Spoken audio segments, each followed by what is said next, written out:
Hi guys, today we're gonna do the mid-year freakout tag.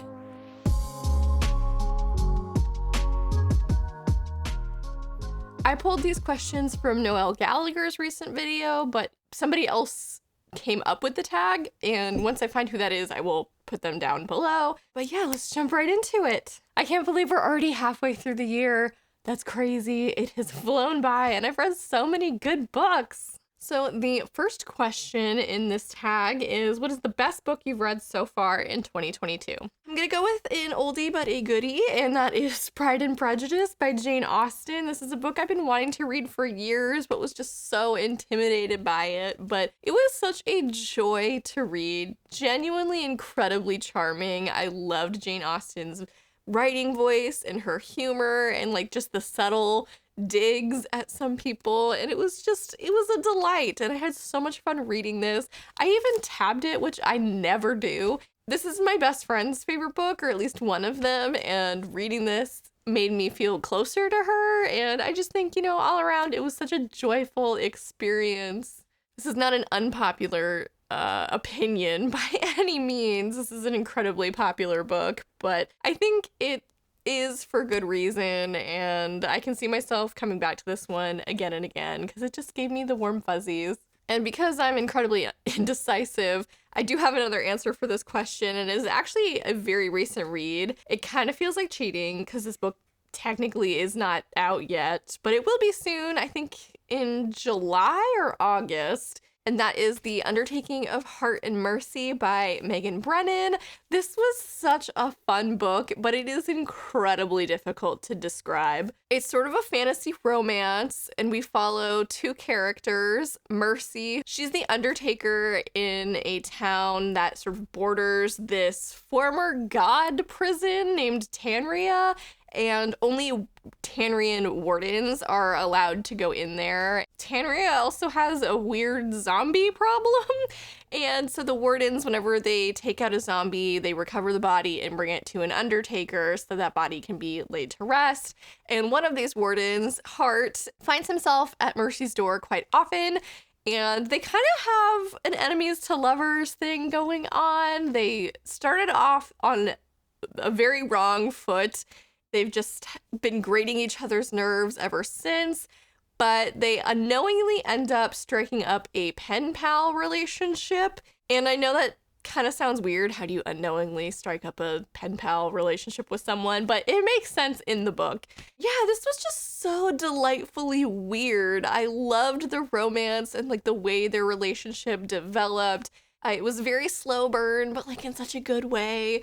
The world, again, is just, it's so weird, but Megan Brennan really sells it. I don't know how. I was trying to describe this book to people, and it just sounds ridiculous, but it works. I don't know what it is about it that works. I don't even particularly like zombies, but I loved this book, and I think there's a little bit of something for everyone. There's humor, there's heart, there's I wouldn't even say horror element, because like the zombies aren't like super scary. It's more of a sad kind of situation, and it does deal a lot with death, but I liked the conversation around it and like why these people do what they do and the fulfillment they find in it. I just thought this was an incredibly heartfelt book, and it really took me by surprise, and it's one of my favorite books of the year so far, for sure. I loved it. It was everything I really like in a book,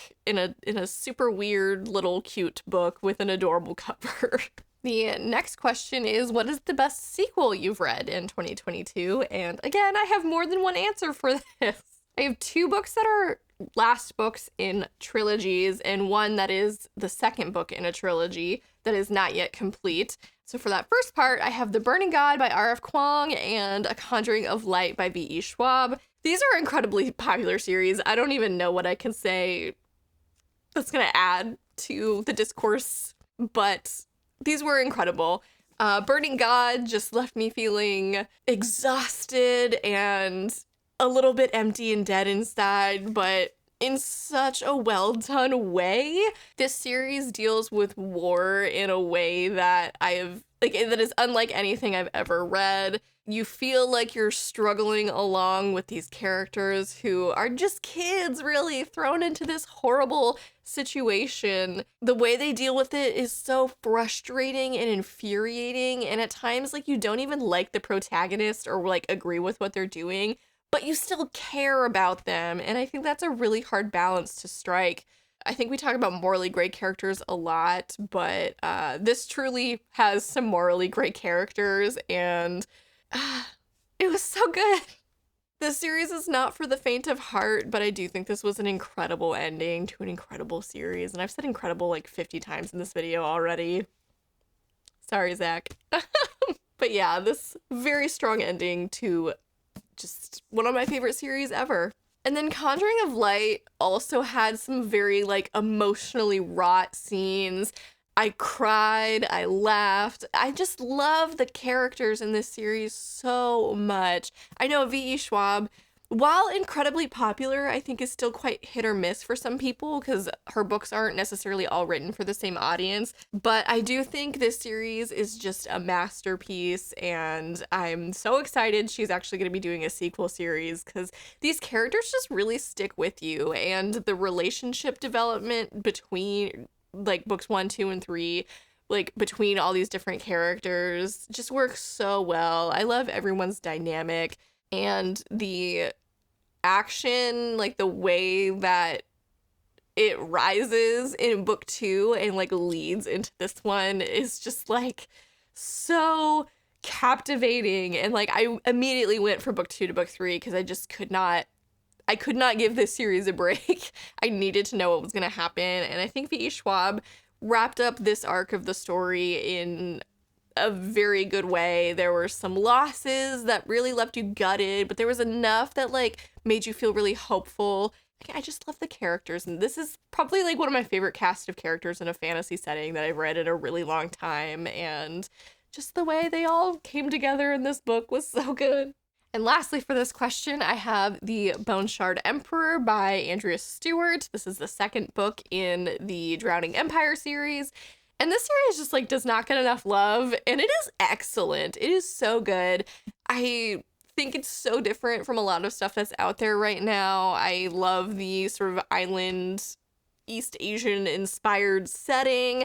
The characters are also really good. The mythical creatures in this book, I mean, I guess they're not mythical in the context of the story, but they don't exist in our world, are so unique and interesting. And this book was so action-packed in the last 50%, especially.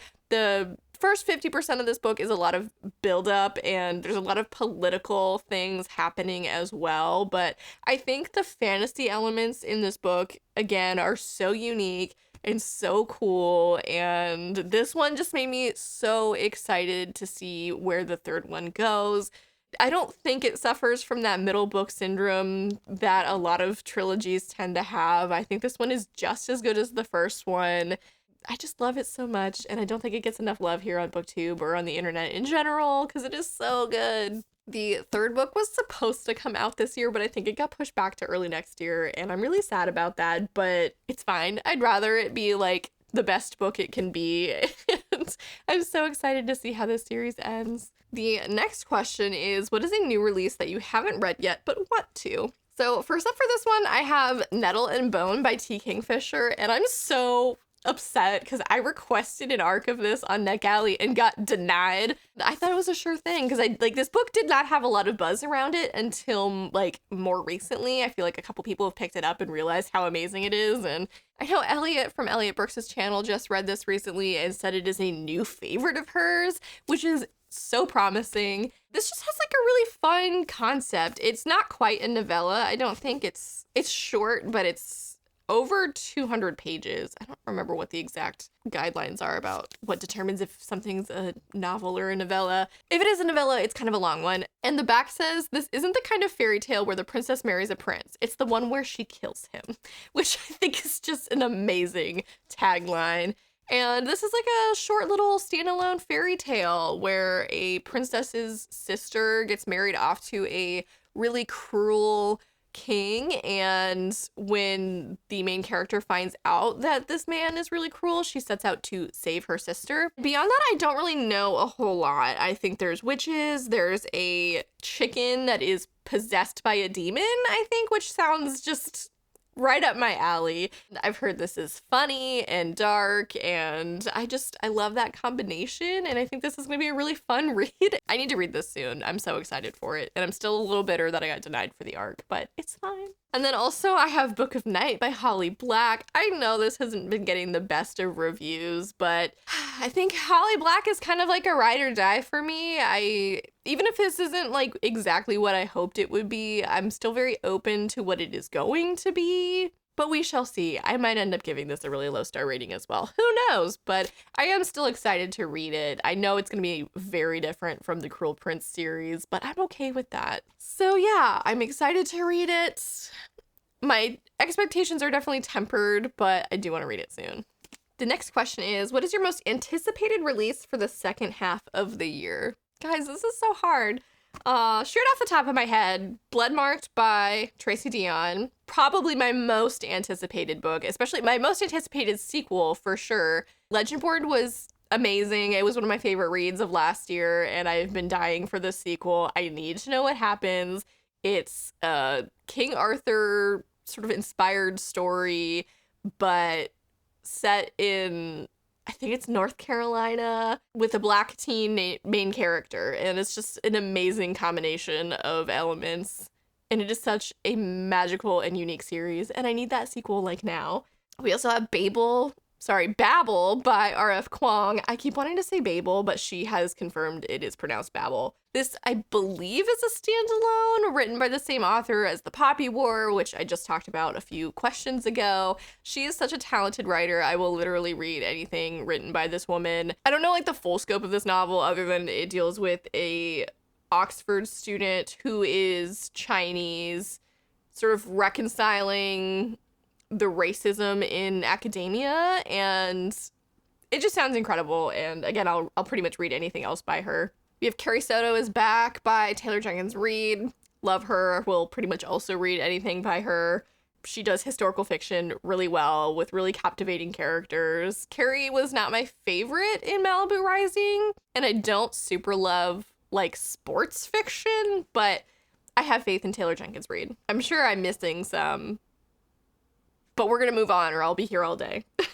Biggest surprise is the next question. I don't know. I think The Undertaking of Heart and Mercy was surprising. I didn't know I was gonna love it as much as I did. I was excited for it, and that's why I requested an arc of it, but I didn't realize how in love I was gonna be with it. I think also This Vicious Grace by, I think it's Emily Thied, was also a really big surprise. It kind of, from the just blurb alone, felt like a generic YA story, like fantasy story, with a chosen one heroine, but I think the way that Emily Thied wrote Alessa, the main character, as this chosen one was really sympathetic and like really dealt with the pressures of like what it means to be given this power and to be in this situation where you're expected to save the world, basically. And I also think this had one of the best romances that I've read this year, especially in a YA fantasy story. I think it's sometimes hard to balance like the plot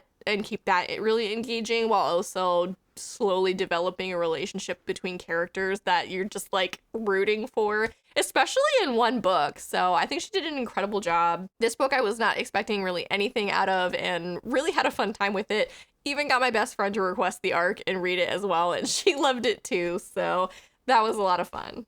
The next question is, what is your favorite new author, debut or new to you? Not a debut author, but definitely new to me, is John Gwynne, author of Shadow of the Gods, Hunger of the Gods. The sequel just came out this year, so I finally picked up this first one and the second one because I loved this one so much. This is another one where I was really intimidated by it. Just, I'm not super familiar with Norse mythology. It had been a while since I read like a high adult fantasy as well, and I just wasn't really sure what to expect going in, but I really fell in love with the characters, and I think this world is so cool. I love the concept of these larger than life beastly gods and their relationship with people who have sort of like forsaken them. It was so good. And I think John Gwynne is the most talented writer of fight scenes that I have ever read.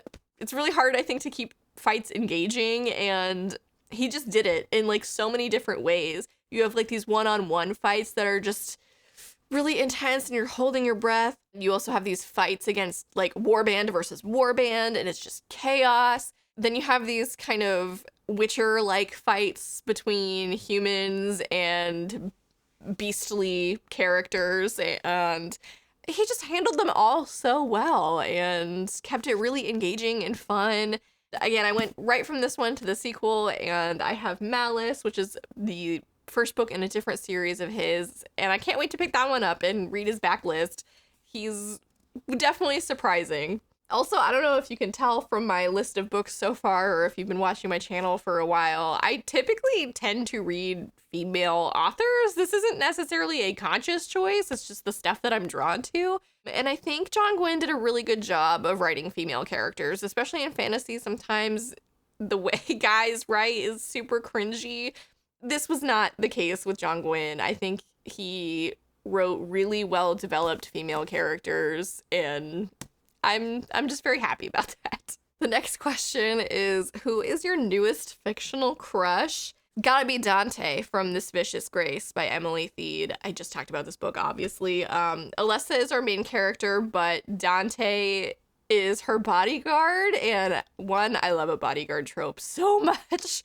He's also very grumpy to her sort of more sunnier disposition. Another thing I really love. And their banter was just great. He is so funny and like kind of cynical, but in a way that you're like, yeah, I can see why he would think that. They just had a great relationship, and I loved him. And yeah, I'm just gonna leave it at that. Also, Hart from The Undertaking of Heart and Mercy. He's kind of a cowboy, which is not normally my thing, but I loved him. And I loved how much he loved Mercy. Like, that was very endearing. The next question is, what is a book that has made you cry? And for that, I probably have more than one, but this is the one that like really sticks out the most, and that is This Time Tomorrow by Emma Straub. This is for the girls with really close relationships to their dads. And I've talked about it before. I lost my dad a few years ago, so this just hit like so hard, and I cried like a baby at the end. And there are sad elements in this book, but like you can just feel the love that this main character has for her father, and it hit home.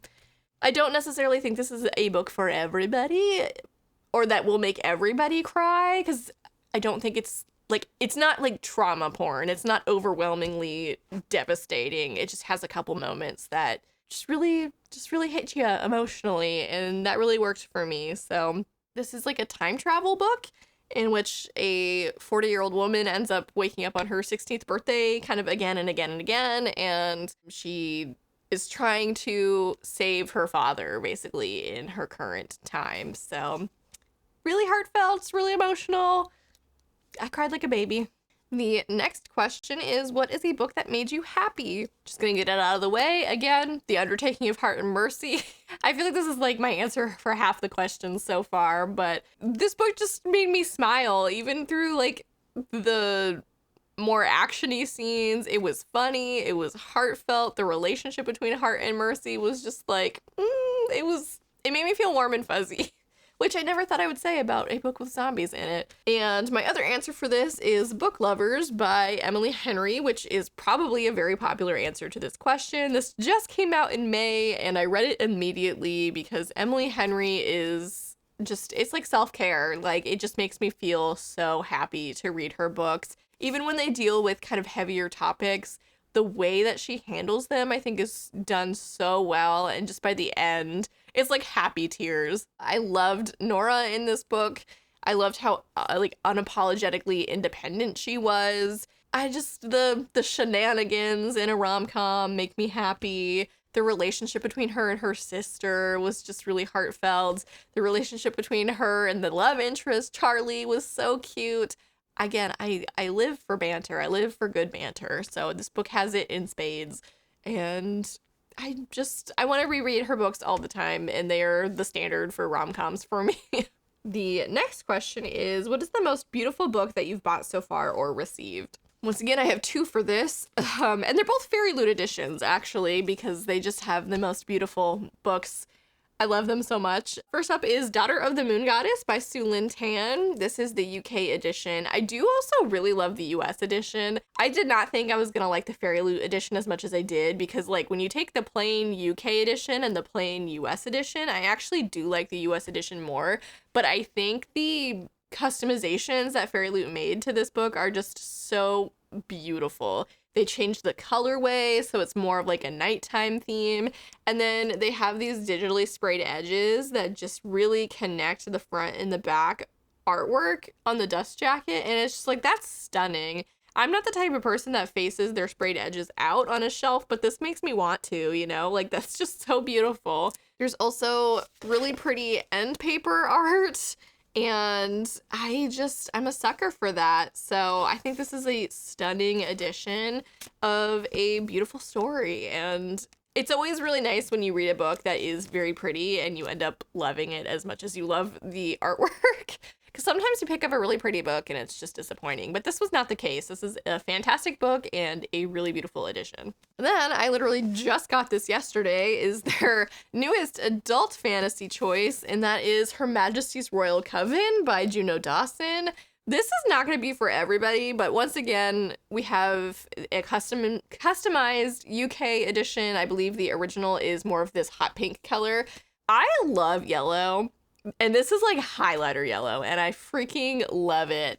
And then the sprayed edges, again, are black, which, like, Fairy Loot, come on. You can do more than just black sprayed edges for your adult books. But I do like that they did have, like, a stenciled, I'm assuming this is Latin or, like, some sort of spell or something, because we're dealing with witches. So that's fun. But honestly, like, the naked hardcover, I can't decide if I like the dust jacket or the naked hardcover more, honestly. We have highlighter pink naked hardcover with this really cool illustration with some goats that wraps around to the back. And again, we have like this Latin phrase that I don't know the meaning of yet. And I just think this is so cool and fun and colorful. I don't even know if the camera's picking up just like quite how vibrant these books are, but they're just like, I opened the box and I gasped. So, again, I don't think like this aesthetic is for everybody, but it is certainly for me. I love this. And the last question is, what books do you need to read by the end of the year? And the answer to that is so many. I have quite a few arcs to get to. I'm particularly excited for Tomorrow and Tomorrow and Tomorrow by Gabrielle Zevin. I actually am going to be attending an author event for that locally, so that's fun, and I want to read that beforehand. I mentioned Carrie Soto is back. I also have an arc for that. I also want to read Persuasion by Jane Austen before the movie comes out, I think in July on Netflix. I have seen the Austen girlies pretty worked up about the trailer. I want to be in the know. I want to have an opinion on this movie when it comes out, even if it's not a necessarily good one. I'm curious. And that one's pretty short, so I feel like I can do that. But yeah, I don't know. I can't even list all the books that I need to read before the end of the year. We have some new releases that I've mentioned already that I'm really excited about and I want to get to. I have a huge backlist of TBR books to get to, and I know I won't be able to before the end of the year, but I'm overwhelmed just thinking about it, actually. So I'm going to leave it at that. I think that's, short and sweet for this last question. And if I start listing them all, we'll be here all day. So that is it for the mid-year Freakout tag. Please let me know down below what books, like your answers to this question, what books are on your list for these. I would love to know, especially what books do you need to read by the end of the year. Again, still can't believe how fast this year is going, and there's so many books I want to get to, and I'm like, I don't have enough time. Not like the world's gonna end at on December 31st. I do still have time to read all these books eventually, but I had plans for this year, and I feel like I'm behind, so that's a struggle. But thank you so much for watching. Please feel free to like my video, subscribe to this channel if you haven't already, follow my socials down in the description box below, and as always, have a lovely day. Bye.